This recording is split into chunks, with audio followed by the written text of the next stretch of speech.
Hello guys, magandang gabi po sa inyong lahat guys. Magsasalita lang ako guys ng konti tungkol sa nangyayari ngayon dito sa Pinas. Sabi nga ni Sarah, God save the Philippines. Guys, marami na ang apektado guys eh. Ako isa ako sa apektado. Sa Divisoria, sa kung saan akong nag-iikot sa excuse me, sa Baclaran. Ganon din guys, marami ng mga tindahan ang hindi na nagtitinda dahil siyempre mahal ang upa eh. Tapos ang mga paninda mo hindi makakasapat sa renta sa tindahan mo. So kailangan guys, kumilos na tayo. Yung iba kasi guys, sasabihin, wala tayong pakialam dyan kasi sila lang yan, sa gobyerno lang yan. Guys, tayo ang gobyerno, ang taong bayan ang gobyerno. So, bakit di tayo makikialam? Kailangan alamin natin guys. Kapareho nung kaibigan kong isa dito, sabi ko sa kanya, nakipagkwentuhan ako tungkol sa nangyayari sa bansa natin. Sabihin ba naman sa akin na, diskarte lang yan. Sabi ko, hindi, marami ng tao dito sa atin ang naghihirap. Walang mga diskarte yun. Hindi niya naintindihan yung nangyayari. Sabi ko, alam mo kasi yung gobyerno natin ngayon, kurakot. Bakit di natin labanan? Pwede naman tayong magsalita May social media na ngayon. Sa social media, pwede kang maglabas ng hinanakit mo at niloloob mo. Kunwari, ikaw, tapos ka ng high school o college, kahit college lang o grade 12, 11, 12, grade 11, 12 lang, pwede na. Marunong na yan sa cellphone guys. Ako nga, senior citizen na ako. Senior citizen, tapos hindi ko naranasan yung computer na yan guys, pero natuto ako dito sa kapa lang, kinakapa ko lang dito sa cellphone ko. Isipin mo, high school graduate lang ako, dapat wala akong alam dito dahil noon wala pa computer noon eh. Inabot ko noon walang computer, wala ngang cellphone noon, inabot ko eh.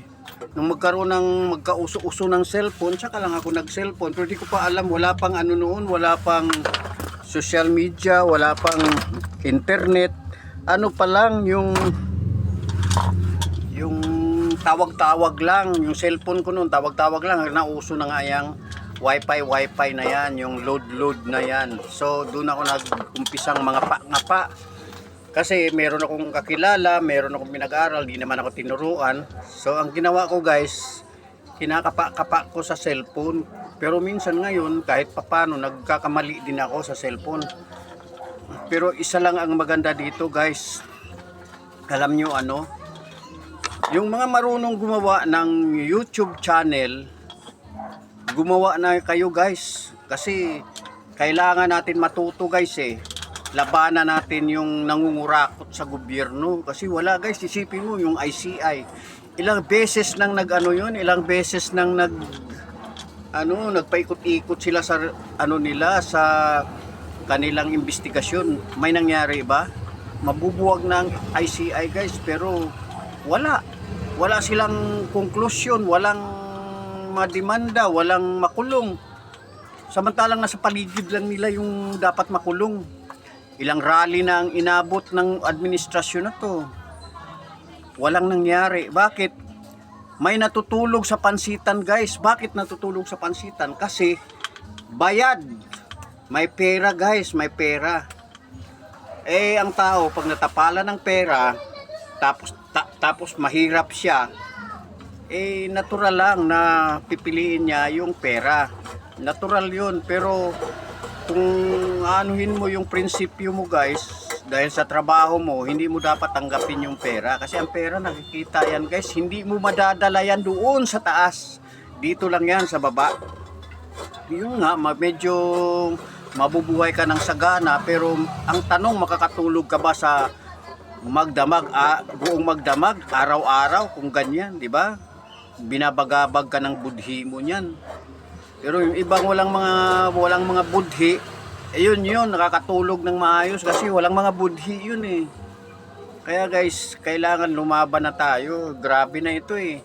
Kung yung panahon noon ng mga Marcos, iniwan nila tayo ang Pilipinas, umalis sila, pinaalis sila ng tao, siguro naghihiganti ngayon o kung ano man ang gagawin nila. Eh, tapos, mamaya. Tapos, biglang nag-iwan sila sa atin ng napakaraming utang, napakalaking utang. Sus, grabe yun guys. Siguro, itong junior ngayon, hindi natin alam kung siya ba'y gumagante o ano. Binabagsak niyang Pinas guys eh. Sipin mo, nagmahal lahat. Lahat talaga guys. Ang hirap mamalengke ngayon. Magdala ka ng 1,000, kunti lang mabibili mo. Siyempre, mahal na lahat eh. Halos lahat talaga. Wala kang mapipili. Magmula sa mga pagkain. Sus, grabe guys. Ako nga minsan, daing na lang at saka ano ang ulam ko eh. Itlog. Tapos, ang aso ko, yun ang bilhan ko ng mga buto-buto. Minsan, manok.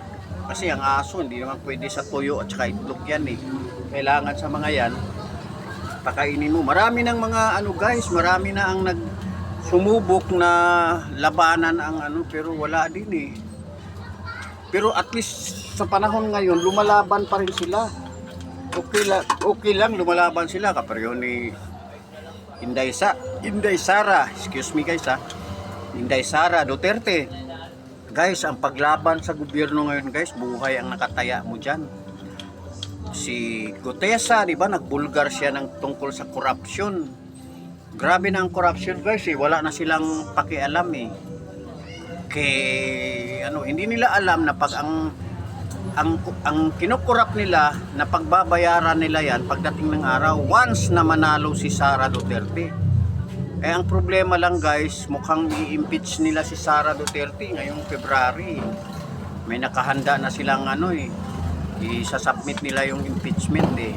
Hindi ko alam matutuloy yun o mapipigil ni Sara yon. Pero lumalaban na si Sara guys. Kaya yung mga taga Davao, gumawa kayo ng paraan.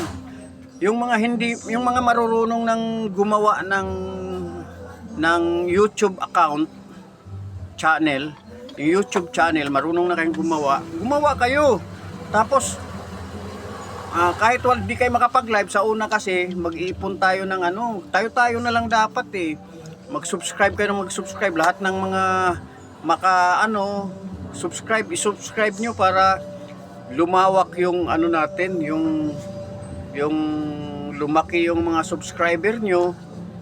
Pag lumaki yung subscriber nyo, pwede ka pang maging charity vlogger, pwede kang maging yung mga ka ng mga iba vlog mo, kikita ka pa. At the same time, nakatulong ka pa sa bansa natin kasi grabe na talaga guys eh. Maraming lumalaban guys. Kita mo si Kiko Barsaga lang. Anong ginawa ni Kiko Barsaga eh? Binulgar lang niya yung mga korupsyon. Pero anong ginawa sa kanya? Tinanggal siya sa Kongreso. Hindi pa pala, sinuspindi ng 2 buwan. Pero ang kasunod niyan guys, pag baka matanggal sa Kongreso. Pero huwag siyang matakot kasi ang tao kasi ngayon, ang iba lang kasi nagtatanga-tangahan eh. Kaya yung mga nagtatangahan, magtangahan na kayo. Yung ayaw magising, tulog pa kayo. Hindi na ngayon panahon ng mga martir, hindi na ngayon panahon ng mga patago-tago, yung walang alam. Ako nga high school graduate ako. Pero noon pa high school graduate ako noon. Ngayon ang mga high school graduate ngayon, elementary graduate nga lang guys, marunong nang gumawa ng YouTube channel eh. Yung marunong gumawa, kahit ipakita nyo man lang na tumutulong kayo sa bansa natin. Batikos lang tayo, batikusin nyo lang yung administrasyon ngayon kasi grabe, congressman, kurakot na rin pero walang nakulong ha. Samantalang panahon ni maraming nakulong doon sa sa pork barrel, 'di ba? Sa pork barrel. Nadali sila ron, kaya lang walang na anong ang malaking tao doon sila Jinggoy. Tsaka hindi pa masyadong ano yun, pero napatunayan kaya lang medyo kulang kasi hindi masyadong. Ngayon guys, gagawa daw si Attorney Rodriguez ng ano, dahil pag tumakbo senador yan, gagawa siya ng ano, ng para bitay talaga. Dapat ibalik ang ano, ang bitay na maggagawa siya ng resolusyon na bitay para sa batas. Magagawa siya ng batas na bitay ang parusa sa mga nangungurakot ng pera sa bayan. Kasi guys, malaki ang epekto niyan sa atin. Alam mo bakit? Paliwanag ko kung bakit ha. Unang-una, taas ang bilihin. Pangalawa, yung mga investor nagsipaglayas na. Walang ginawa ang gobyerno eh. So nagsilayas yung mga investor. Ano pang tatrabahuin ng iba? Yung mga may mga trabaho, yun yung mga sinwerte lang, yung mga skilled workers, yan, medyo ano yan, pero mauubos din ang trabaho niyan guys. Kapag yan, kunyari, construction workers ka. Eh pag wala ng trabaho, ano pa ang kakainin mo? So pabagsak na guys, pag ganun na, pabagsak na ang Pilipinas. Kailangan tumulong na lang tayo. Kung di kayo makaka-attend ng mga rally-rally sa ano, wag mag-ingat din kayo sa rally kasi baka masakta naman kayo. Ako, nasa malayo lang ako. Pag may rally, nasa malayo lang ako. Ayokong lumapit eh. Kasi baka mamaya may pumutok na bomba. Kasi kapareho noon, maraming bomba. Ako, buntik-buntik na ako sa Davao noon nung may pumutok na bomba sa ano, sa park, sa Davao Park, sa San Pedro. Tapos nanood ako ng sine, may pumutok din na bomba sa loob ng sinihan. Yung panahon ng NPA yun eh. Kaya mahirap guys. Ngayon kung ang pwede natin maitulong guys, gumawa kayo ng mga account, di ba? Yung may mga account, pwede batikusin ng gobyerno sa nangyayari ngayon sa Pilipinas. Wala talaga guys, ang dami na dito sa akin, yung mga bumibili sa akin. Puro kuripot na ang tao guys kasi walang pera. At saka marami ng tambay dito sa gabi. Ang dami na, mga adik, dumami ang adik. Tapos biglang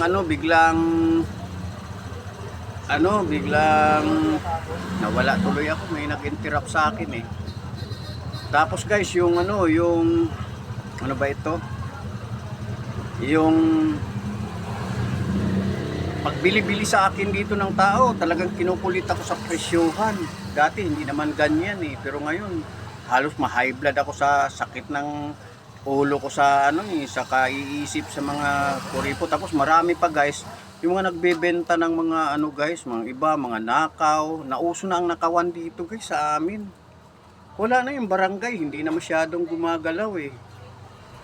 Pag pinabarangay mo, kung kilala mo, papatawag nila yon. Pero pag hindi, titingnan sa CCTV, makikita mo, hindi rin kilala. Wala, hanggang doon lang. Ganun lang ang mangyayari. Wala na, hanggang doon na lang. Blatter, kung gusto mo pa-blatter lang ng barangay, hanggang doon lang. Wala na. Nanakawan ka na, di ba? So grabe guys. Ako dito 5 beses akong nanakawan guys. Cellphone, yung wire na bagong bili ko. Tapos yung electrical wire yun ha, yung mga pang-extension lang at saka yung speaker wire. Tapos yung super kalan. Dinampot lang dyan sa gilid-gilid lang. Kitang-kita sa CCTV.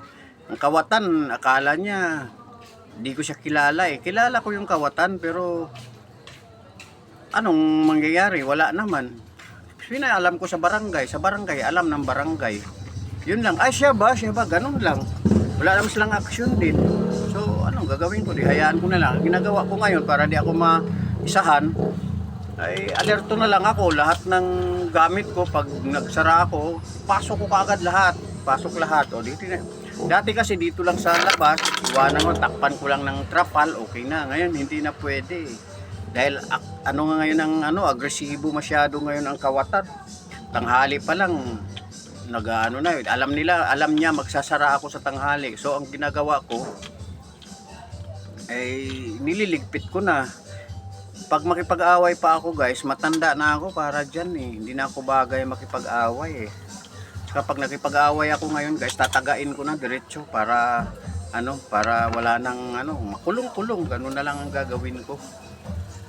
Pag nakipag-away ako dito.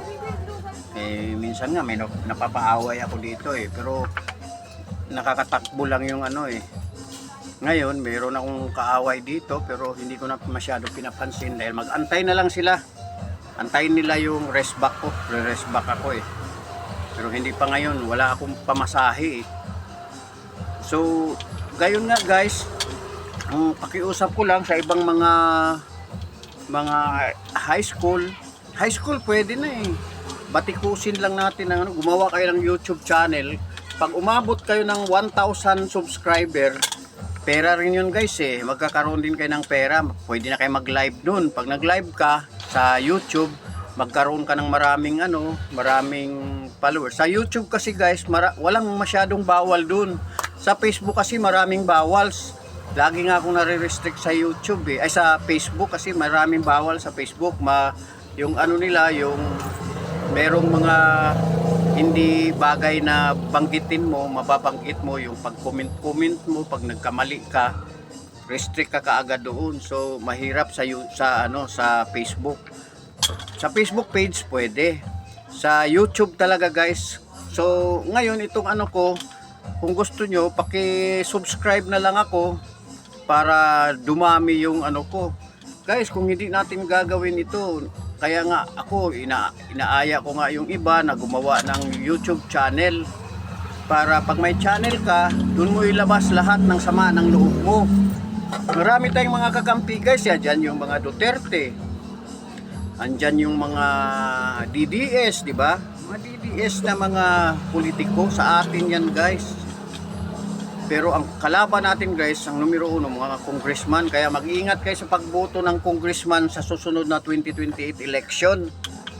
Kasi yan guys eh, sa congressman kasi, piliin nyo yung congressman yun, may isip na kayo eh. Doon sa mga walang isip, bahala sa buhay nila. Kasi ang dami niyan guys eh, mga walang isip na, yung isang kaibigan ko nga lang, sinabi ko na yung tungkol sa nangyayari ngayon sa Pinas, sabi ba naman, wala akong pakialam dyan. Wala kang pakialam, apektado ka eh. Bakit? Nagmahal nga lahat. Magmula sa gasolina, hirap ang trabaho, walang kita, mahal lahat, pati kasi yan eh, konektado lahat yan eh. Pag nagmahal ang gasolina, mahal din lahat, pati bigas, pataas na ng pataas, mga karning baboy, lahat. So, kailangan pa bang hindi tayo makisali sa gobyerno? Ang dami guys, pati nga ginto natin na ibenta na. Ilang billion yung nabenta na, 25 tonelada yun. Pero naibenta lang nila ng mura guys kung ikumpara mo sa presyo ngayon. Tapos ngayon na naman, meron na namang 2026 budget. Paano na naman yan? Ganun ba uli gagawin nila? Nanakawin nila uli yung pera? Guys, bagsak ng Pilipinas. Tapos si Bongbong Marcos inangkin pa yung tulay sa Davao City. Diba? Sabi daw nila yung tulay na yun. Hindi nila alam na kay Duterte pa yun eh, kay Digong. Tapos aangkinin niya. Ang galing din naman tapos sabihin paggawa daw yung pera daw na yung itong 2026 budget nila papagawa daw ng tulay para makakagawa daw ng tulay para makatawid ang tao sa kabilang mga ibayo, hindi na magsasakay, may tulay na. Ang tanong guys, asan ang tulay? Meron ba? Ngayon nga lang 2026 at 2025, ubos ang budget, nagkautang-utang, ang laki ng utang, palaki ang utang, ubos ang ginto. Ang tanong, may project ba? Ni tulay na kahoy, wala eh. Tapos yung mga project pa ng DPWH, puro palso. Puro ano, buti pa nga yung mga kapitbahay nating mga taga-bundok gumagawa ng dike, kawayan na lang. Tulay, kawayan na rin. Grabe guys, kaya maawa naman kayo. Doon sa mga nagtatanga-tangahan na walang pakialam, gumising na kayo, lalo dyan sa Divisoria. Ang dami dyan guys na walang pakialam. Pag may survey, tinanong, sino ang ano mo, pipiliin mo, si Bongbong o si Sara? Sipin mo, sabihin nila, di man tayo kikita dyan. Katwiran ba yun guys, ng ganun? Hindi eh. Guys, kayo na lang ang mag-isip kung gusto nyo bumagsak talaga. Bagsak ng Pilipinas, kung gusto nyo pang ibagsak ng todo, bahala kayo. Basta ako, may reminders ako sa inyo na sana kumilos tayo, kahit gumawa lang kayo. Ang kaya lang naman natin, mag-rally. Ngayon, kung hindi ka, kunyari, nasa probinsya ka, hindi ka makapunta ng Maynila para sa rally, kung walang rally dyan sa inyo, may rally, sumali ka. Pero mag-ingat ka rin. Ngayon, kung meron namang kung meron ka namang panahon para gumawa ng YouTube channel, yan lang ang pwede nating magawa guys. Batikusin natin ang batikusin ang gobyerno para putok. Nakakahiya sila guys eh, wala na silang kahihiyan eh. Sipin mo buong pamilya, sinabi ni ng kapatid na si Amy Marcos, buong pamilya nagsisyabu, ay nagda-drugs. Sorry sa words ko pero nagda-drugs guys. Yun ang yun ang buong katotohanan yan. Mismong kapatid na ang nagsalita eh.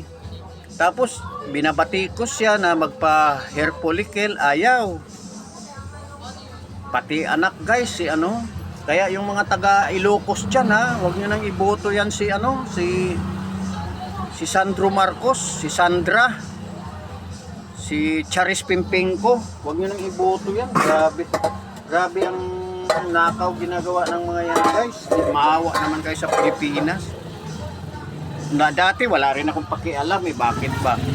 Pero ngayon guys, naapektuhan ako dahil nagtitindahan ako, wala nang masyadong bumibili. At saka hindi lang ako ang apektado, halos lahat dito. Tapos sabihin pa nila na 500 lang daw yung Noche Buena natin. Ikaw, kaya mo bang mag Noche Buena ng 500? Di kung ganun din lang, magtuyo na lang ako. Tuyo at saka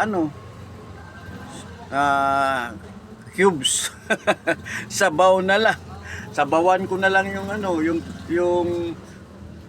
gawa ko ng mainit na tubig, tapos yung cubes. Grabe guys. So, yun lang ang masasabi ko guys. Papaluapan ko pa ito, may part 2 pa ito. Mag-iisip lang ako kung anong magandang tema. Basta ang ko sa inyo, i-subscribe nyo ako para magkaroon naman ako ng kaunting subscriber. Tayo-tayo na lang yung mga pag nakita ko kung sino yung nag-subscribe sa akin, pag meron akong makitang YouTube channel nyo, subscribe din ako para vice versa na lang tayo, di ba? Palo to palo na lang ba, kumbaga. Subscribe to subscribes na lang ba, di ba? Subscribe to subscribe na lang gagawin natin. Di ba? Kasi wala tayong magagawa eh. Yun na talaga ang natin eh. Yun na talaga ang mangyayari sa atin. So, okay.